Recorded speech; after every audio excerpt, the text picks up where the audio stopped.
Good evening, everyone. Thank you for joining in. My name is Paras Vatnani. I'm the Chief Strategy Officer and co-founder at Seed Global Education. We're thrilled to run today's session in partnership with Schulich School of Business at York University.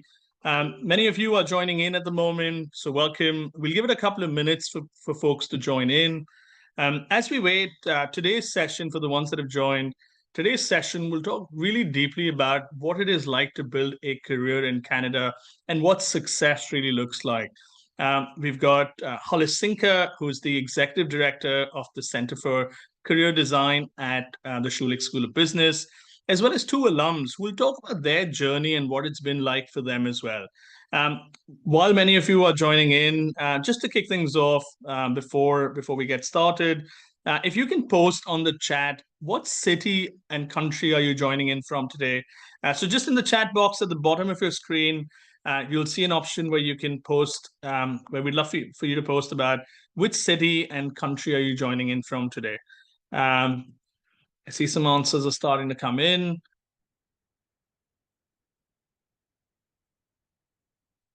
Okay. If you can post on, there's nearly about 150 of us here already. So if you can post in the chat box, which city are you joining in from today? I see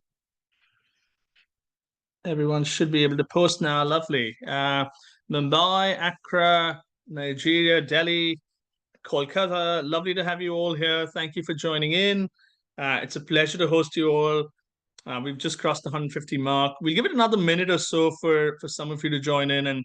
And thank you once again for all of you that are posting where you're coming in from. We've got a wide range of candidates coming in across India and Africa at this point. Great to see you all. Kavya's joined in from Dehradun as well. So we know that people from wide and far are joining in today. Thank you for taking time and joining us today. Thank you to all that are posting in the chat. Today, we're going to talk a little bit about what it is like to study in Canada. There's been a lot of talk around the idea of what is Canada a destination of choice for candidates still, especially in India. There's talk about careers and jobs in the economy today as well. So today we've got three folks that'll share. One who'll share her expertise. So Hollis Sinker is the Executive Director for Center of Career Design at the Schulich School of Business. She's herself a Schulich MBA from 2015 and has held a series of senior administrative roles at Schulich over the past 8 years. Prior to her MBA, her career spanned across sponsorship, marketing industry, as well as worked with banks as TD, Coca-Cola, and Sony Pictures as well. Thank you, Hollis, for being here with us today. Along with Hollis, we've got two alums who've been on the program in recent times as well. So Arshpreet is a recent graduate of the Masters in Management program at Schulich, and he currently works in project management across the fintech and energy industries.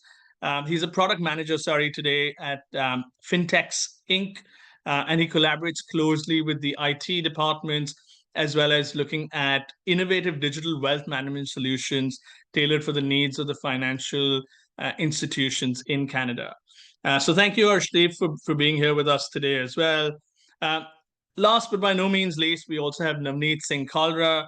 He's currently working as a senior risk officer at ICICI Bank in Canada, with hands-on experience in risk analytics, credit risk, and on enterprise risk management frameworks. He's playing a key role in supporting banks' risk management strategies. He's also done his FRM. He's completed the first 2 levels currently, and he brings a deep understanding of the risk assessment and mitigation in the banking sector, specifically in Canada. So thank you to everybody who's here. We're really excited to host you all today. There's over 200 of us here. I'm going to put a quick poll up before we go on to the first presentation. So there will be there'll be a poll coming up on everyone's screen right now. We want to understand what is your primary motivation when you're thinking about pursuing a master's program in Canada. There's five options we've curated here. Is it career progression? Is it access to world-class education? Is it the connection to people from all over the globe, the diversity that Canada brings to you today? Is it the entrepreneurial advancement? Is it the potential for personal growth and skill development? Or is it something else that fascinates you as well? So we'll keep it open for about 30 seconds. If you can take a quick minute to answer this, what is your primary motivation to consider Canada as a study destination for yourselves? Is it the career progression that the geography offers? Is it the access to world-class education? Is it connecting with people from all over the globe? Is it the entrepreneurial advancement and the opportunities it brings? Is it the personal growth and skill development? Or is it something else that fascinates you to pick Canada as your destination for pursuing a master's program? There's over 100 of you that have responded. We'll give it another couple of seconds for you to take the moment to respond. So, what is the primary motivation for you to pursue a master's in Canada?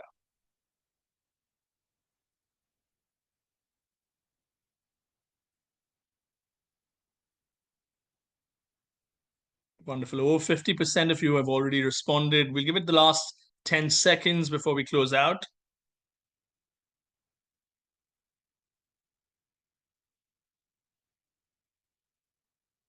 Wonderful. All right. With that, we're going to close the poll. It's exciting to see a depth of responses that are coming through.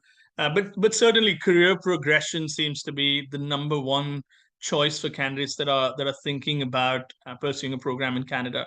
And you're at the right place today because we're going to talk a lot about what it's like to build a career in Canada, what Schulich offers, and what people recently that have graduated have experienced as well. The second highest option chosen was personal growth and skill development, with closely backed with access to world-class education as the third option as well. There's a few of you that have chosen the global network that it offers, as well as the entrepreneurial advancement. So lovely to see all of you have a range of priorities or reasons to consider Canada. With that, I'm going to invite our first speaker, if I can hand over to Hollis Sinker to talk to us a little bit about what it is like at Schulich and what opportunities are available as well. Hollis, over to you. Okay, perfect. Thank you so much, Paras. And hello, everyone. Just give me a second. I'm going to share my screen here as I do have a couple of slides that I want to go over. So give me one moment. Okay. And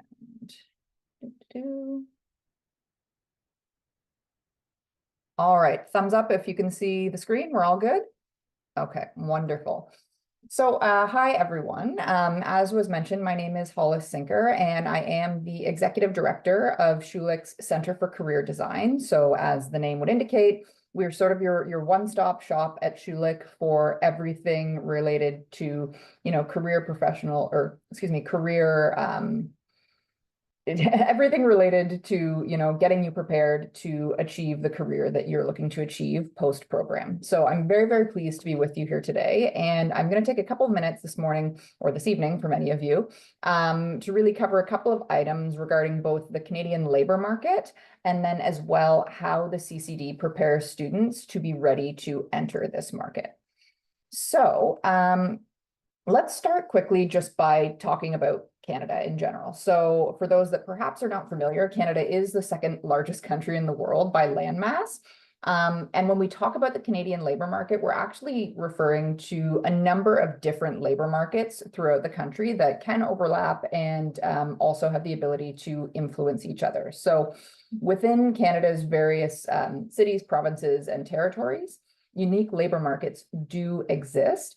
But because our country is so big, demand for labor as well as supply is not really evenly distributed across the country. So there are a number of what's known as census metropolitan areas within Canada. And basically what that means, a census metropolitan area or a CMA, it needs to have a total population of at least 100,000, of which 50,000 or more need to live in the core of the area. And according to the 2021 census in Canada, 84% of Canada's population lives within a census metropolitan area, and more than half of our population lives in the 10 largest census metropolitan areas. So effectively, I say all that to let you know that employment opportunities are not evenly distributed throughout the country. So something that folks need to consider when pursuing a career in Canada in terms of what they think about first is, do you think about where you want to live first, or do you think about where work is available? Because oftentimes when you think about the latter, it can open a lot of doors to employment opportunities that you may not otherwise have considered if you sort of have it in your mind that there is a particular location in which you must work. So if we take a look at the current labor market in Canada and our economic outlook, the Canadian economy has outperformed pre-2024 expectations, partially because of Bank of Canada interest rate interventions, which are always helpful. We have also had the fastest post-COVID job recovery in the G7. The International Monetary Fund, as well as the Organization for Economic Cooperation, otherwise known as the OECD, are projecting that Canada will have the strongest economic growth of all G7 countries as we move into 2025. That said, we are not fully free of the impacts of things like rising global inflation, overall labor shortages, and of course, geopolitical instability. Additionally, unemployment, that rate has risen slightly higher than expected. It is currently at the highest pre-COVID unemployment rate since May 2017, but certainly that does not mean all is lost and that there's not opportunities available for work. So if we were to look at key industries within Canada, effectively what it boils down to, the industries that contribute the most to Canada's GDP would be wholesale, mining, oil and gas extraction, and the public sector. So that's, education, health, social services. And these are very, very big buckets with many opportunities sort of divided across function in each of those key industries. That said, outside of key industries, you also have what would be known as priority industries. And these priority industries are very important. They are sectors that have been targeted for increased investment, training, and growth. So these are areas that, certainly you may want to consider if ultimately coming, studying, and then living in Canada is your goal. So areas like agriculture and agribusiness, advanced manufacturing, clean tech, EV supply chain, so electric vehicles, life sciences, natural resources extraction, and of course, the very broad bucket of technology. If we look further at industries in demand, you've got sort of 7 major buckets here from, healthcare and clean energy to finance, education and training, logistics. So you can really see there is a very wide swath of opportunities where Canada is looking for skilled individuals to step in and pursue careers in these various areas, each of which, of course, have their subcategories or sub-industries. And then if we look at industries in decline, oil and gas and mining, so particularly fossil fuels, coal, thermal, if we're thinking about sort of, some of the dirtier energies, retail, so your big brick and mortar, big box department stores, and then non-sustainable or non-ESG manufacturing. So that's sort of an overall look at the Canadian landscape right now as it relates to employment and employment opportunities in areas that are in demand. And I guess the question then is, what do students need to do to prepare to be successful in this market? So enter the Center for Career Design, which, as I mentioned off the top, is the unit at Schulich that helps students prepare to achieve career success as they move through their programs. Depending on your program, that might mean that you are looking to pursue both, an internship during your program and then achieve full-time employment at the program's conclusion. Or it might mean that if you're in a shorter program, like a one-year master's, perhaps you really are looking to hit the ground running and move straight to, of course, that full-time opportunity when you leave the program. And so the CCD, we're designed to help you with all of that. I've listed here a number of the services that we provide, be it one-to-one career advising, interactive workshops, many industry insights and networking events. Obviously, we curate job postings that are relevant to our student body. And we also offer a very wide variety of digital and AI tools and resources so that students can, at their leisure, do research into particular industries or functions, have their resumes reviewed and critiqued through software, in addition to through human critique at a one-to-one appointment. So lots of different ways that students can engage with the CCD. Our general approach in the CCD, so as you might have guessed, based on our name, Center for Career Design, we are sort of rooted in a design thinking mentality that is then supported by the NACE competencies for a career-ready workforce. And effectively, what that is there are 8 competencies that we have identified. And when I say we, I mean the school, yes, but also NACE, which is a large career body. These career readiness competencies are really what employers value most in their hires. So things like career and self-development, communication skills, critical thinking skills, teamwork skills. So these 8 competencies are baked into everything that we do in the CCD. So for example, if you were to attend a workshop offered by the CCD, and that workshop was focused on helping to prepare you to appropriately attend and find value in a recruitment fair, we would tie the competencies of communication and professionalism and career and self-development to that. So everything that we offer in the CCD has learning outcomes that are tied to these competencies. And again, these are the core competencies that employers value most. As I mentioned, career design is obviously sort of the foundation on which we operate.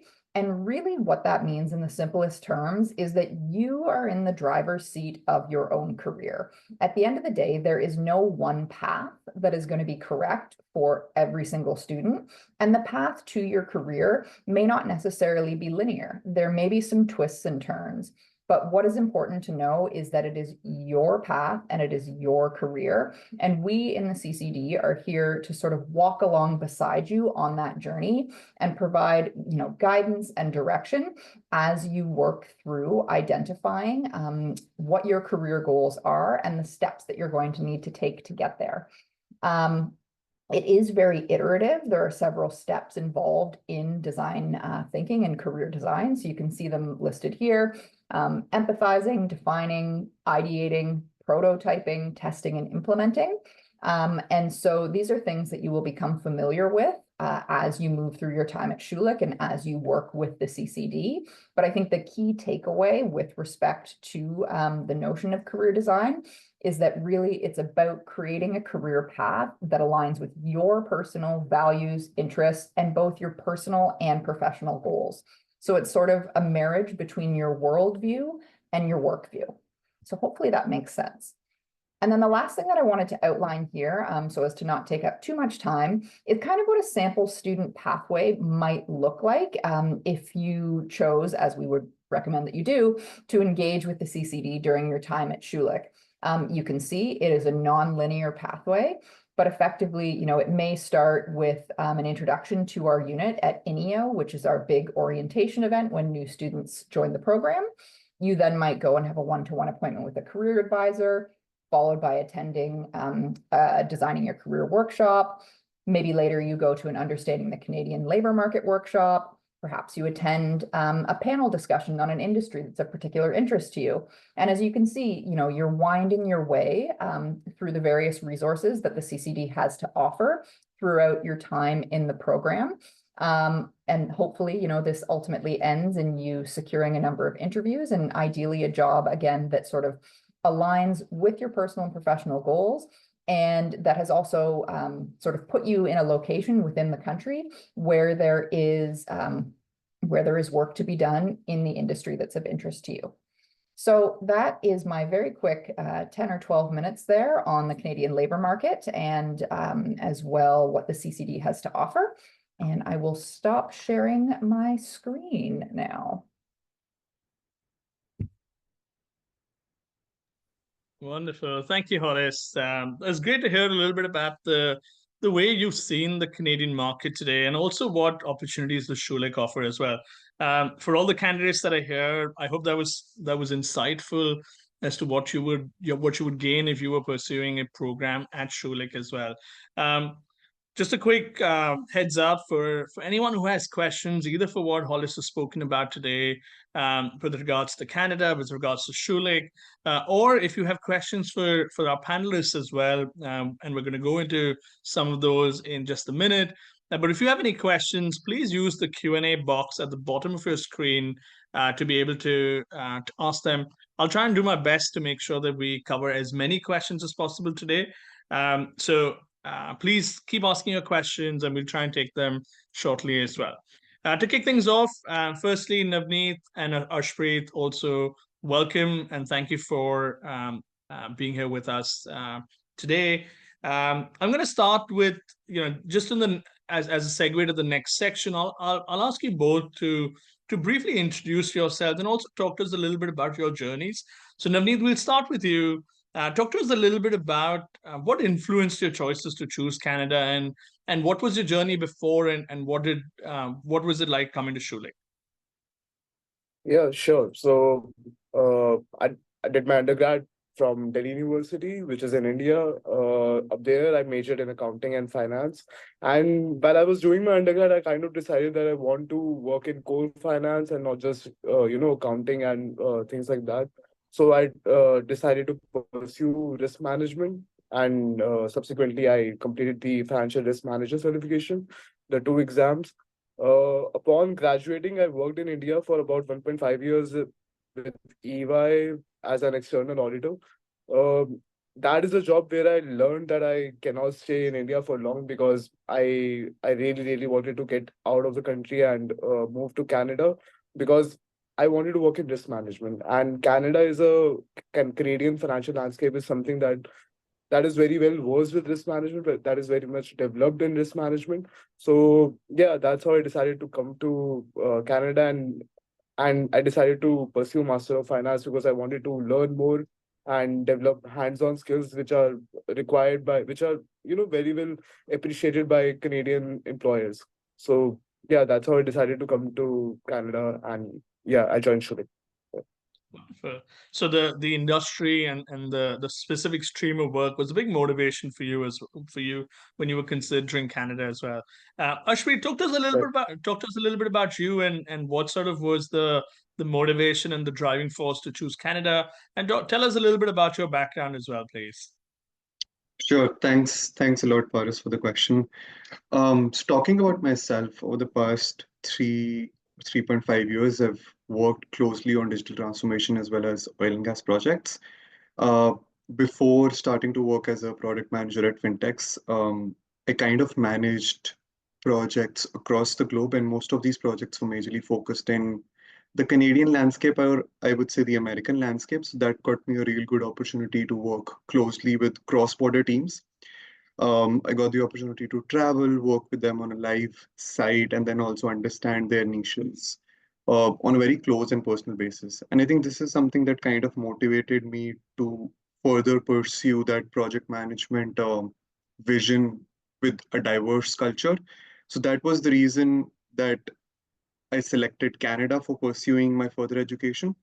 And I would say, talking about Masters of Management, when I looked at the curriculum in terms of strategic thinking or even courses that were a little more focused on finance, it kind of drove me to the idea that, the financial or the fintech industry is something that really needs a lot of digital innovation, especially with the growing needs of investors and wealth management businesses across the globe.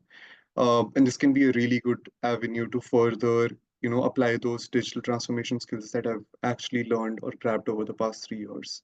So I would say those were the two big reasons that I kind of wanted to pursue my master's in management from Schulich, and especially from a country like Canada. Wonderful. So thank you, Arshpreet, for that. And I think there's so much conversation about careers. One key tip I'd like to give folks that are attending today, if you're looking at the kind of industry and sort of stream of work that you want to pursue, um, whatever the overall industry landscape or over the overall job market may be like, there are always specialist opportunities that one can garner as well, and like both of them here have spoken about today as well. But Hollis, let me come to you with the next question here. Um, there might be candidates in the room who are not coming from a business background. One of the common, given the range of hats you've played at Schulich over the years, talk to us. Is it a disadvantage not coming from a business background, wanting to pursue a program in business, or does that act as an advantage in any sense? I don't think it's a disadvantage at all. I mean, it's certainly a mixed bag in terms of people that are coming with or without a business background into our various programs. I mean, for example, students that come into the Masters of Management, generally speaking, we wouldn't expect or want them to have a business background. And so regardless of the program that you're pursuing at Schulich, you are going to gain those business fundamentals through your coursework, or level them up if you are already coming with some of that business experience, be it through the work that you've done, perhaps holding a Bachelor of Commerce or something as your undergraduate degree. So I think, no, you are not at a disadvantage. And, one of the interesting things that I've always found about students that are coming with a non-business background is really just the various perspectives they add to the classroom. I actually think it makes it a much richer learning experience for all students. If everyone was cut from the same cloth and came from a similar background, you're really going to be missing out on a lot of perspectives in the class when you're discussing cases, current issues. So yeah, I think it's, I don't think you're at any disadvantage. And I think the fact that we have students from all walks of life really adds to the overall educational experience for students in the classroom, regardless of program. Wonderful. Diversity isn't just about the nationalities that you come from, but it's also the kind of experiences you bring. Harshpreet, sort of connecting this to your journey as well. You definitely came from a slightly different background than business. You had an undergrad in engineering. Talk to us. Have the skills that you learned during your engineering program, are those technical skills aiding you to be better in terms of the role that you're playing today? Is there any insights that you'd like to share? Sure, definitely. Thanks for that question, Paris. To tell you a bit more about my background, um, for the past 3 years, I would say I started in the oil and gas industry, and my last role was a project engineer. So yes, it was related a lot to engineering. But more so than engineering, it was more about engineering management and people management, because how Exxon and the oil and gas industry, most of them we work through contractors, and we usually, require external support to manage that work. And there comes a lot of instances where you need to manage people more than you need to manage engineering, right? So that was kind of the motivation for me to learn how do you manage people, especially in a diverse background, which I said was the motivation for me to come to Canada. But then again, learning it from a business standpoint was required so that I can, take that career forward, even if I look at the fintech industry. So that kind of motivated the transition for me. And even right now, when I look at my current job, which is a product manager at fintechs, a lot of those skills that I actually honed during my masters are coming into picture because, again, there are a lot of clients that I'm working with, a lot of external dependencies that I have, and I need to manage all of that in a very critical time frame. So I think that's how the experience that I had and the masters that I have now translated into the current role that I'm having. Wonderful. No, thank you. Thank you for sharing that, Ashpreet. And Navneet, coming to you, and there's a question in the audience which I was sort of getting to grasp with as well before I ask you this. There are people asking about having work experience, or what role does that play when you pick a master's program as well. Talk to us, having the year and a half or so that you had before you decided to pursue a program. Um, did that aid in your learning experiences and the time that you spent at school? Or is it okay, did you have people in your class that didn't come with work experience as well? Yes, for sure. It played a huge part in how I perceived my journey at Schulich. Because first of all, like I said, that my experience working as a stat auditor helped me a lot to understand what kind of jobs do I actually want to work with, and what kind of corporate teams that I actually want to work with.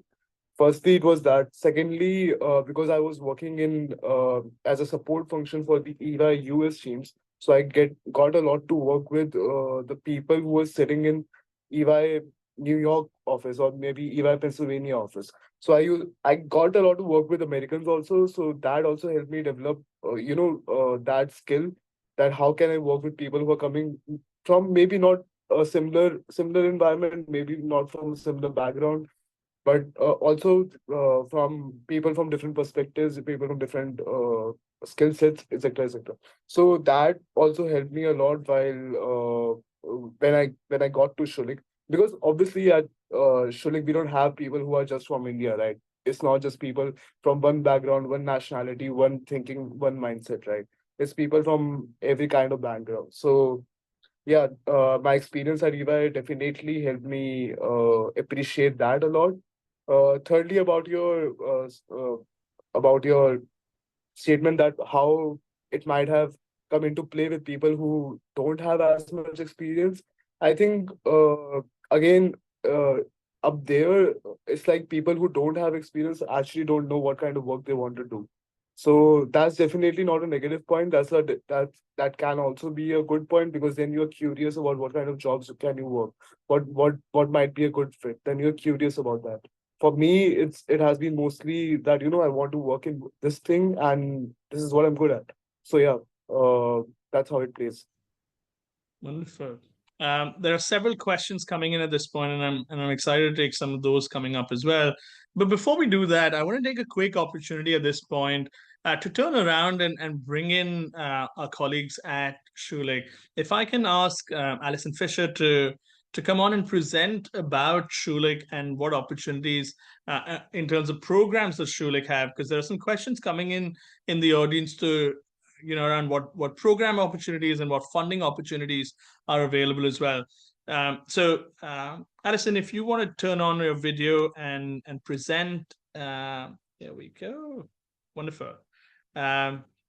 Alison is with the recruitment admissions team at Schulich, and she'll talk a little bit about what programs does Schulich offer and what funding opportunities are available as well. Alison, over to you for the next couple of minutes. Yeah, great. Thanks, Paris. So everybody can hear me, right? I'm good here.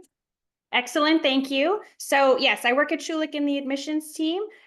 We have, in terms of programs and ranges of opportunities, we have an MBA and a variety of sort of specializations within the MBA. We also have 9 specialized master's degrees. They're all one-year programs, ranging, there's accounting, there's finance, management, marketing, there's one in supply chains, healthcare, a specific MBA that's called our Tech MBA, so it's specific to tech roles, and a couple of others that I'm drawing a blank on right now, but the total of them is 9.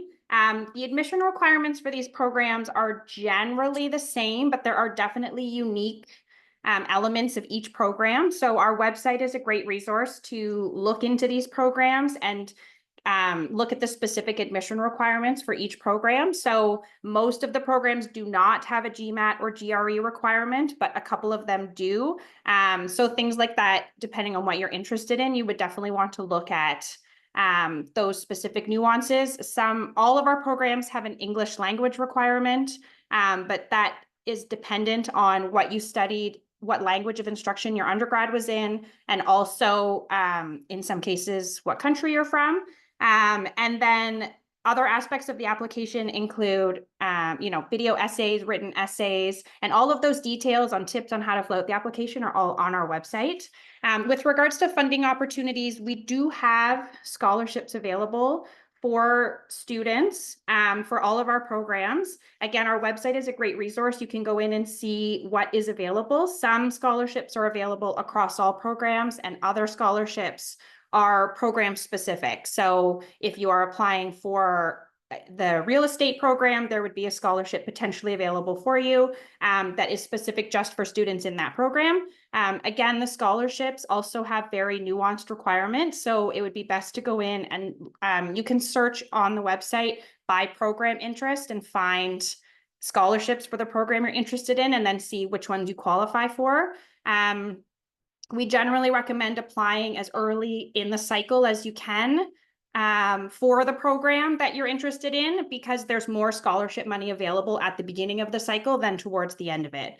In terms of the process, it would be based on the application that you submit for the program, and then the recruiter that you're connected with can guide you from there on more specific financial questions if you have any. And we also have a financial aid team that you can be connected with if you've applied that can help you navigate that process afterwards. I think that's it. Paris, is there anything else you wanted me to cover off? No, I think that's good. I think it gives people a quick opportunity to learn about the different opportunities at Schulich as well.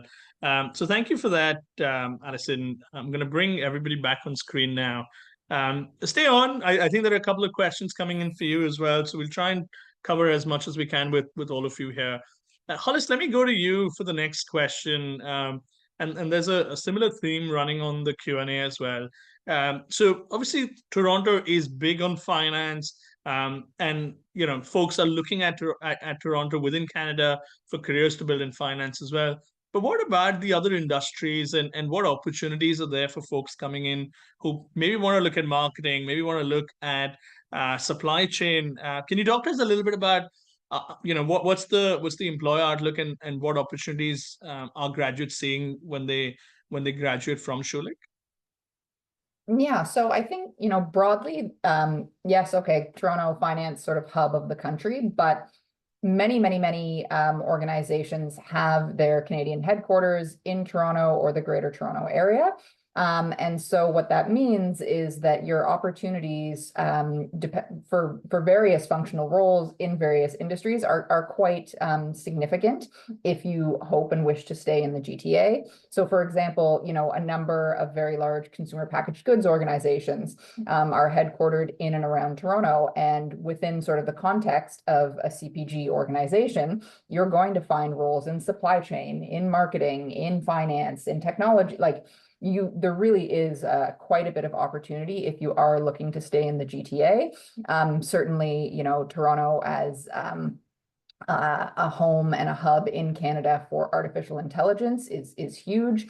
So those students interested in the Master of Management in Artificial Intelligence, lots going on in and around the city there. But, I do also want to stress that Toronto is not Canada, right? Toronto is one city in a very large country. Right now, business is booming out. If you were to look in the prairies and in Calgary, for example, there are many, many opportunities out on the East Coast if you were to consider perhaps Halifax. So I certainly want prospective students to understand that, yes, there is a variety of functional and industry opportunities available within the Greater Toronto Area, which is where Schulich is located. But above and beyond that, if your goal is to stay and live and work in Canada, Canada is a really big, really fantastic country. And there are lots of opportunities depending on what you want to do from coast to coast.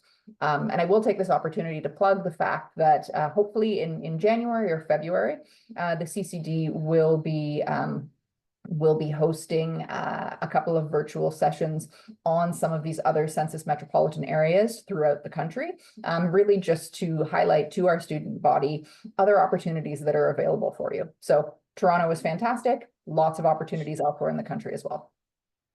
Wonderful. And I want to focus on this topic a little bit more because there's a few more questions that have come around that, and I'll move to the other speakers after this one. But Hollis, you spoke about the broader opportunity across Canada. There's Om Patil who's asking, for instance, if I'm pursuing my MBA at Schulich, are there opportunities to also look at Europe as a place of work in the future as well, or is the current outreach for employers restricted to North America in any sense? So what I would say to that is generally the employer partners that we are working with are they're hiring for roles in Canada, broadly speaking. That being said, you know, if a student does have a desire to study here in Canada and then perhaps move to Europe, whether, you know, that's their home base or not, there is absolutely nothing preventing a student from seeking opportunities there. You know, obviously, students are going to want to be conscious of the visa and immigration requirements. We do have a fantastic international relations team that can sort of help walk you through those processes. You know, we do also, I mentioned those digital and AI resources earlier. There's one digital resource that we offer, the name of which, of course, is going to escape me right now. But one of the reasons that we purchased this resource is that because it does have a job board that highlights a lot of roles available outside of Canada. So, you know, serving the need for students who potentially don't have a desire to stay and work in this country and wish to move elsewhere. So primarily what you're going to see posted through the CCD's job boards are roles that are based either in the Greater Toronto Area or various CMAs across the country. But by no means does that restrict you from finding other opportunities on your own, you know, further afield. And absolutely, if you were to find and receive an opportunity to interview for a job that's, say, based in the UK, we're still here to help you in that process, right? To help you prepare for the interview and be your most successful self. Wonderful. And I think, you know, to that question, if I can add, I think you got to think about the brand of Schulich that stays with you for life.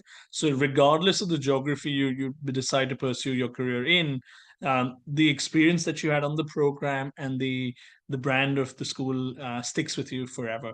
Ashpreet, I want to come to you with the next question here, aligned with, you know, Hollis spoke a little bit about the different industries that, you know, that are currently hiring.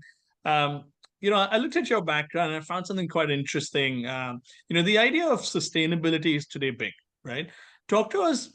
Is there a world where fintech and sustainability is somewhere creating new opportunities together, and what that looks like as well? Sure, I think I can answer that also based on a short internship that I did with an organization that's called Mass Discovery District here in Toronto. So what they focus really is on, I would say, sustainable finance and then also carbon reporting.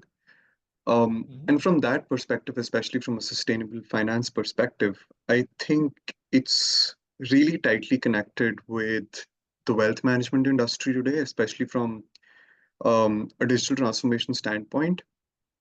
We have come across projects, you know, where investors are now really focusing on stocks of companies or equity options where the company is kind of either closely working in the sustainability sector or is closely connected to that industry, or maybe is performing really well in terms of their carbon or sustainability reporting. So I think from a fintech perspective, we've kind of developed robo-advisor solutions, which kind of tailor those investments and help investors identify, you know, these are your top stocks that are working well within the sustainability sector. So yes, because of that particular reason, I think people are getting more sound of how sustainability is functioning within the Canadian environment, and that is what they want to focus their investments on. So yeah, there is a huge underlying connection, I would say, that is kind of increasing in the current sustainability and fintech perspective. Wonderful. And I think, you know, both fintech and sustainability are growing fields. And when there's a merger of the two in any opportunity, I think that's definitely a cusp of greater opportunity as well. Navneet, let me come to you with the next question here. Talk to us, you know, specifically in finance, are there specific skills that folks need when they're going into the workforce, and did the Schulich program equip you with some of those, and what today looks like for you? So, okay, I can talk a few things about that. So, firstly, as Ashpreet was talking about his job, his engineering job, that's true very much so in at any single corporate job that you do. That your job, let's say you are doing an engineering job, more also what happens is that your job becomes more than just an engineering job. It becomes a people job, people management job. And people management is something that I focus a lot on when I was at Schulich, because at Schulich you have all of these group projects, right, that you have to work with. And now suddenly you have group projects. Suddenly you have 5 different deadlines in 2 weeks that you have to fulfill, and you have to submit those deadlines. You have to complete those projects with 5 different teams altogether. So the people management becomes very, very important in that. And that's true for any job in the world, including finance jobs. Secondly, I would say one thing that is very important specifically for finance jobs is that what happens most of the time is that people get assigned a job. Let's say that I need to work on XXX task. What people do is they learn how to do that task very efficiently. They learn how to do that particular job very efficiently, but they don't think about how why that particular job is needed in the whole bank, why that particular job, why is the bank even paying you? Why is the bank hiring you? Why is the company hiring you to do that specific job? People don't think in the terms of bigger picture. I think if you're working in finance, the idea and understanding of bigger picture, how your particular job is going to impact the balance sheet of your bank, how is it going to impact the regulations that are being applied to your bank, that is something that people in finance miss a lot. I've seen my friends who were working in finance. I've seen my colleagues do that. I think that's one thing that everyone who is working in finance need to understand. Thirdly, I think adaptability is very important, especially if you're working in Canadian financial landscape.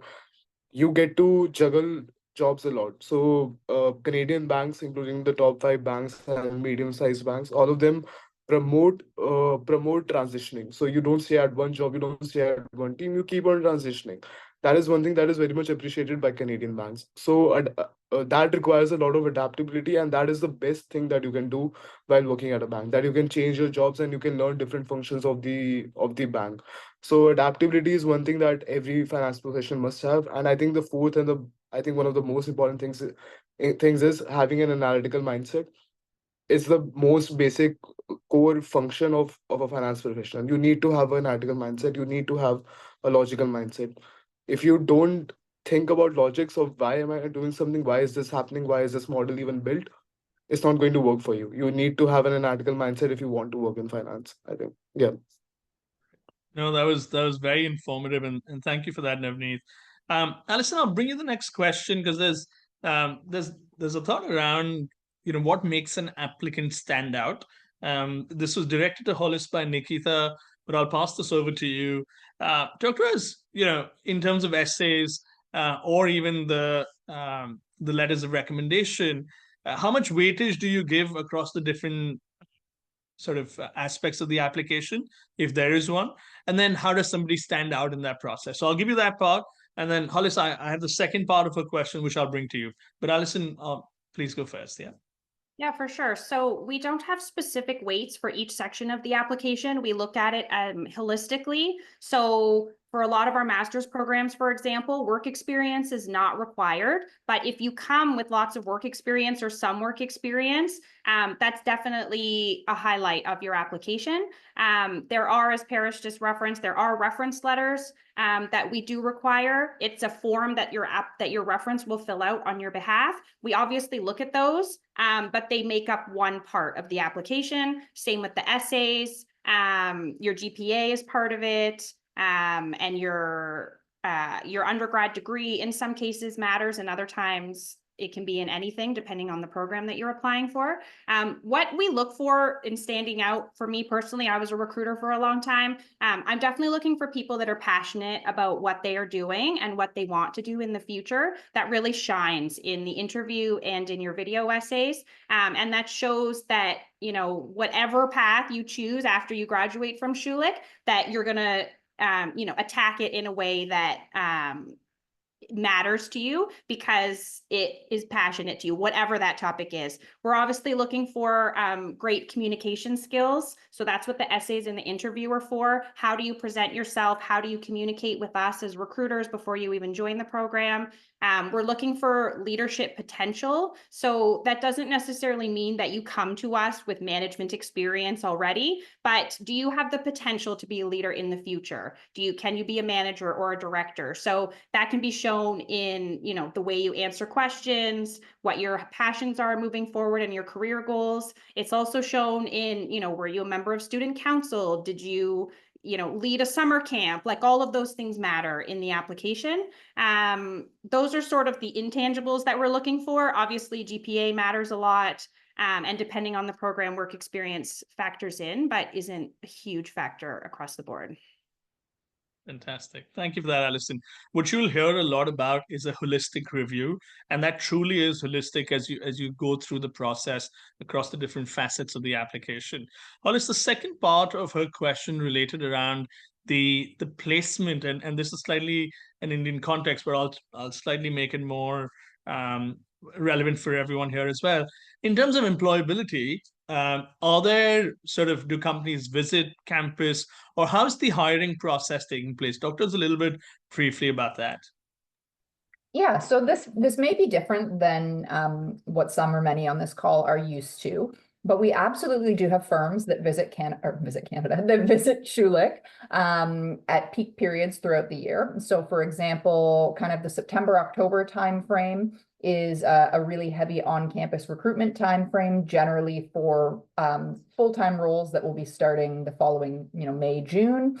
Another peak period would sort of be that January, February timeframe. Often that's when employers are coming on campus looking specifically for interns. So for folks that are available to pursue 4-month internships starting in the summer. And again, these are general statements because there are also companies that are sort of always on recruiting. Many of our smaller or mid-sized firms who don't necessarily have the budget or the manpower to recruit nearly a year in advance, they're going to be posting roles with us on an as-needed basis. I would not say, however, that it's a situation where companies are coming on campus, they're interviewing 100 students at once, and placements fall from there. That's not necessarily how it works. Generally, what we see, and this has evolved over time, but it's companies coming to campus to either engage with students in the form of an information session, to share more about what it's like to work at their company, why you might want to consider their organization. Perhaps they're coming to be part of a recruitment fair. So that's generally something that our unit would organize, where we would bring companies together that are from a similar industry. So we hosted, I think it was 9 recruitment fairs over the course of September and October this year. We did one that was specific to accounting and the big 4 firms. We did one that was sort of healthcare and supply chain. And again, that's an opportunity for students to visit and meet with a bunch of companies at once. Again, learn more about those companies, but it's not necessarily a situation where you're going to walk up to a representative of a firm and go, here's my resume, are you hiring? It's more of an information seeking type of exercise. Yeah, so that's generally how students are engaging with companies on campus. And then when those companies have a role that opens up or several roles that opens up, they're going to let us know. We will post those roles on our career platform, which is called Handshake. And students who meet the eligibility criteria will be able to see those jobs and then apply. From there, where and how the interviewing takes place is generally up to the organization. Sometimes they do, first round interviews on campus. But generally, a lot of these interviews take place off-site at organizations' head offices. There may be a virtual interview first, followed by follow-up in person.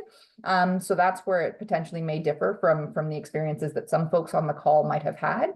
But I think the short story is there is a lot of opportunity to engage with our corporate partners on campus while you're at Schulich. I think, every year we host close to 400 sort of corporate interactions in some way, shape, or form. So there's a lot going on. Okay, wonderful. And just to sort of egg that off, Hollis, one more question. What are the top industries? This comes from Nikki Khalid. What are the top industries or companies that are recruiting Schulich graduates? And I'm just slightly conscious of time. So if there's something specific that you can share, that would be wonderful.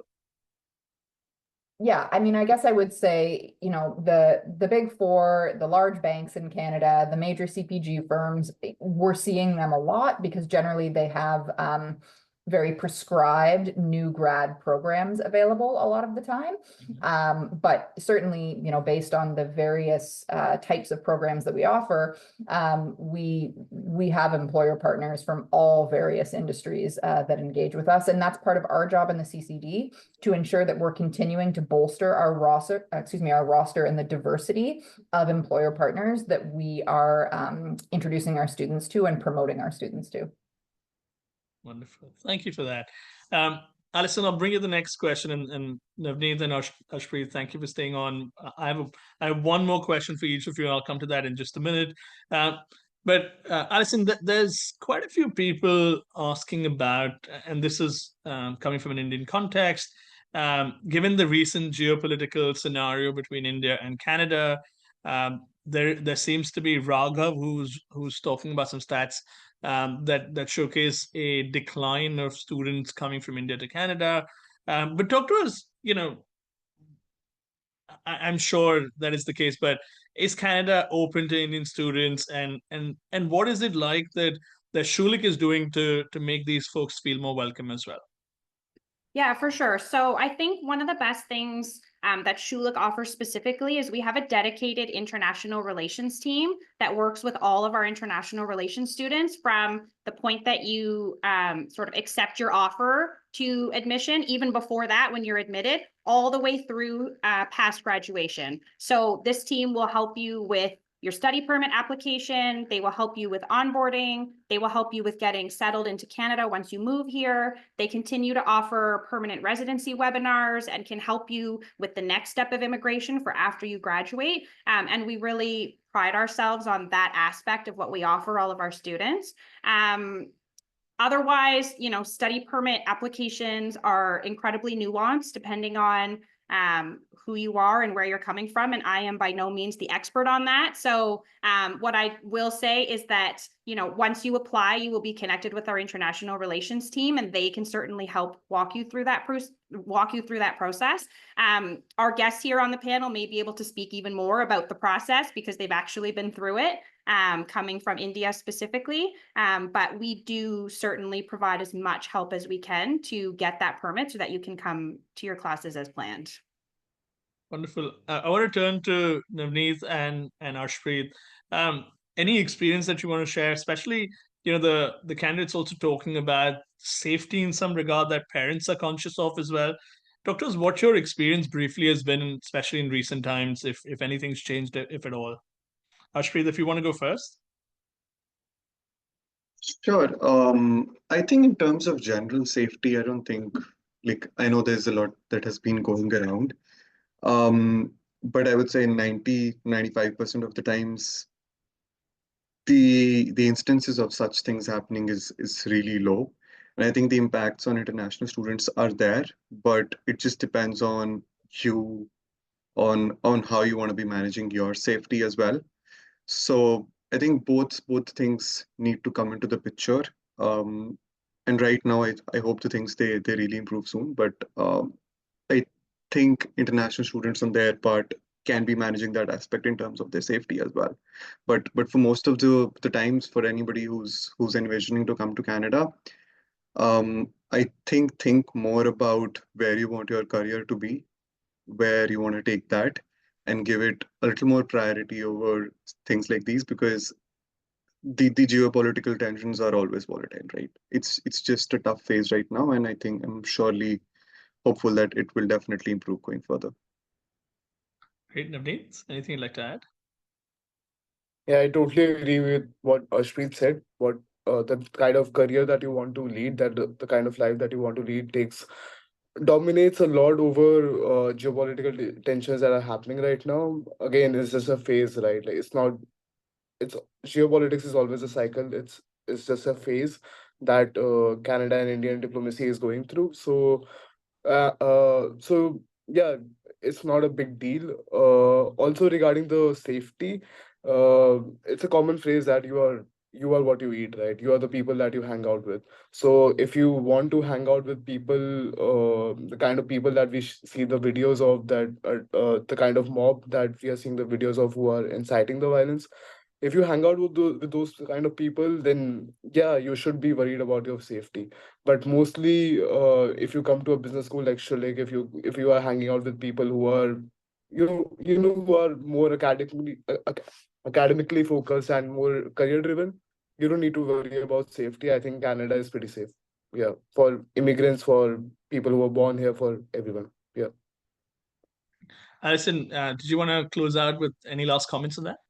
Yeah, I just want to add to that. I should have said this before, but as Schulich, we actually have some staff that are in India. So specifically to the Indian students on this call here. So they are there in India to help us recruit students coming here. One of them is a graduate from Schulich. He was here to do his MBA and now he's back in India. And the other ones are born and raised in India. So we do have a really strong connection to India in particular and a really big focus on having people from that country join us here in Canada. Wonderful.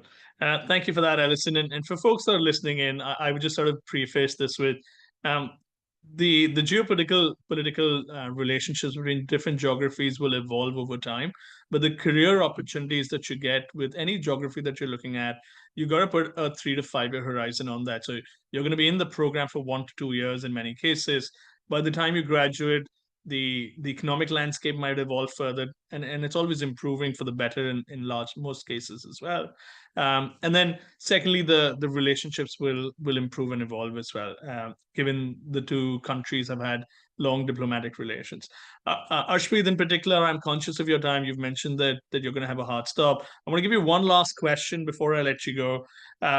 Given the larger and growing importance of technology in finance, talk to us, is programming a skill that is important for folks that are coming into the profession?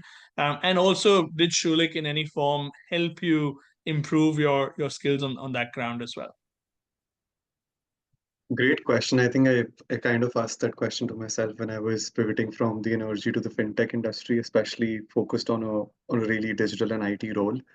I think it definitely depends on what's the pathway that you're taking up within the digital space. If you're looking forward to a role that's obviously more focused on, I would say, programming in terms of front end or back end, or even in terms of like deploying the particular software or technology, I would say definitely it should be a prerequisite or a requirement. But if your focus is on the management side of the products, or I would say the management side of the technology in terms of what the solution should do, how would it help the users out, what the basic functionality of it should be, and like mapping that process out, I think it kind of becomes as a good to have versus a prerequisite. So definitely it would help you out in the longer run.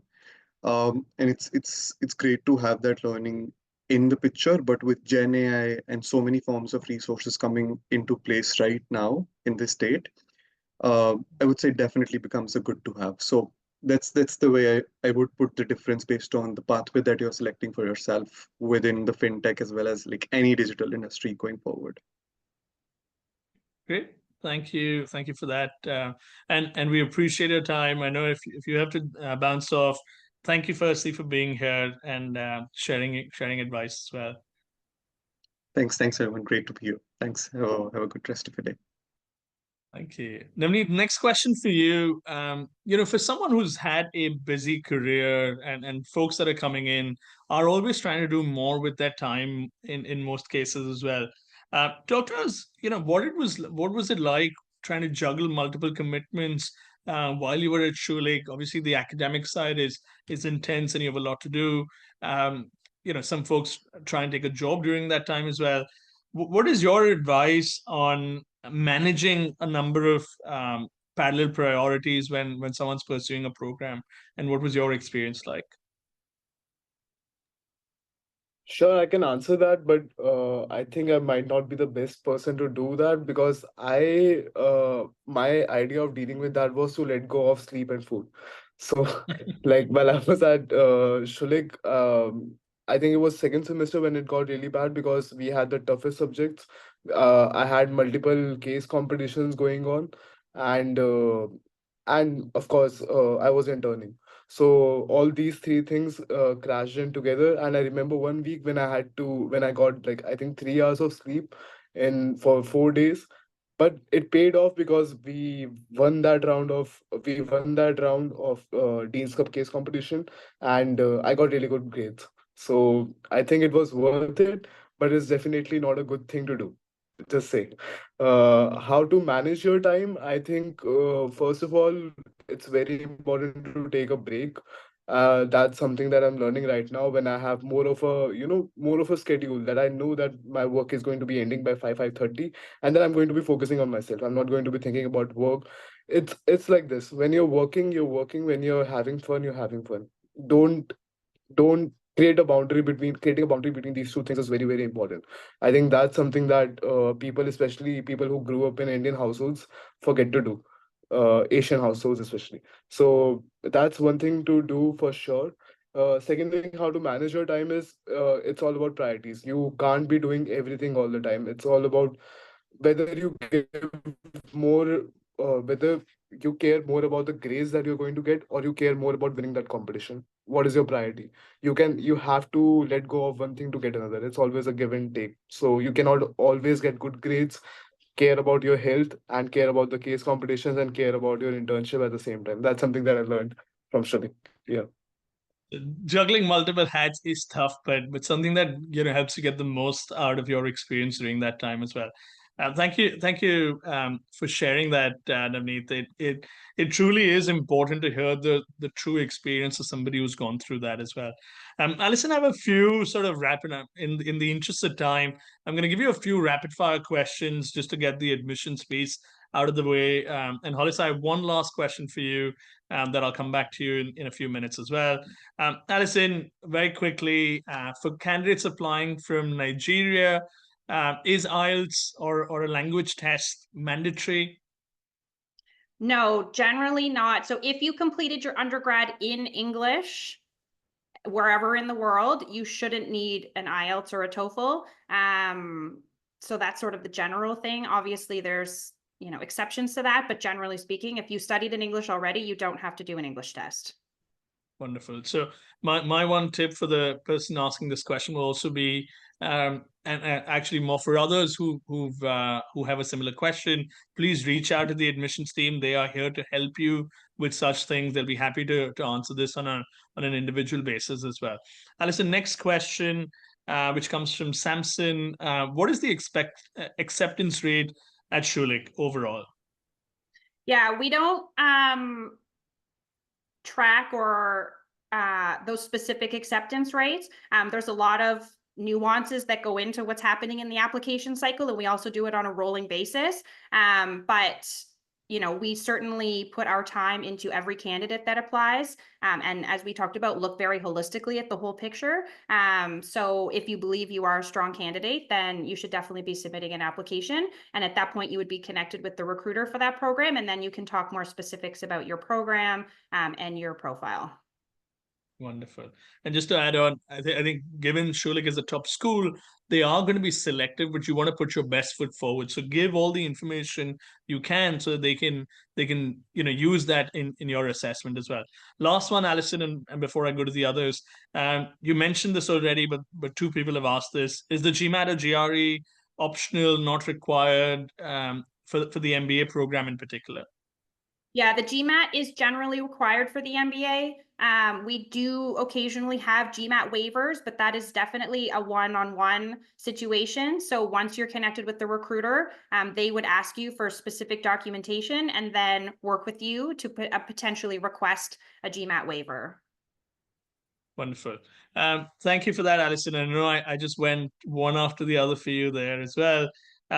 Hollis, I'll come to you here, and Navneet, we'll close off with you right after that. Hollis, talk to us a little bit about how effective is networking with alumni, especially in that job search phase that someone's going through, and what is Schulich doing in particular to facilitate that as well? Yeah, so I think, networking is something that you're going to hear a lot about during your time at Schulich. But I would say specifically with relation to our alumni network, which is, over 30,000 alumni in 90 different countries, It's vast, and it is a great first step in your networking journey because you have the shared bond and the shared experience of being a Schulich student. So it's far easier to approach an alum that, perhaps you don't know, but to approach them cold, having the knowledge that there's a shared background and a shared experience with respect to your time at Schulich, if you have a genuine desire to understand, their career progression in more detail, how they got to where they are. So yeah, absolutely. I think networking with alum is something that all students should do. And, it's a little LinkedIn research, and you're going to find how vast the network is, and you'll get a good idea of who you might want to connect with that is sort of the you that you'd like to be 5 or 10 or 15 years down the road. Our colleagues on the alumni advancement and engagement team do run an alumni to student mentorship program. And so effectively that enables students to be matched with an alum in 3-month blocks that they have guaranteed meetings with. So yes, I think the short story there is absolutely the alumni network is of tremendous value as it relates to your own personal networking experience. Wonderful. Thank you for that, Hollis. And one question for you, Navneet, and I'll let you be after this one, I promise. Talk to us in terms of advice that you may have for candidates that are applying to Schulich. What is that one tip you'd want them to keep in mind as they go through this journey that you kept that was sort of forefront for you while you were making your decisions and choices?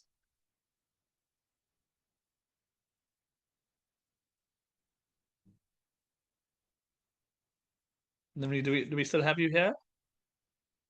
He dropped off at one point and came back, but Hey, Right. sorry, I had a technical problem. Can you tell me again what the question was?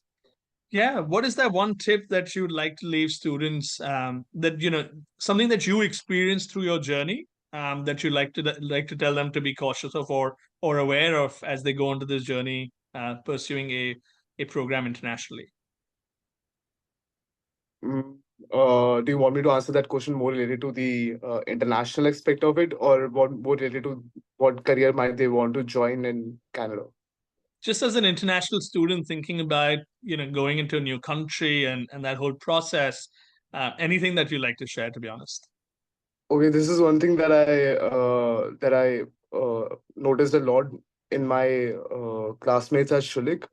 Is the biggest advice that I think I can give is that life is not short, life is too big. You can always switch careers, you can always get into different career mindsets. It's never about that, I have this 6 years of engineering job experience and I have this 4 years of engineering undergrad that I'll just be working in engineering. No, you can always switch, you can always learn more things, and life is never too short. You can always do more.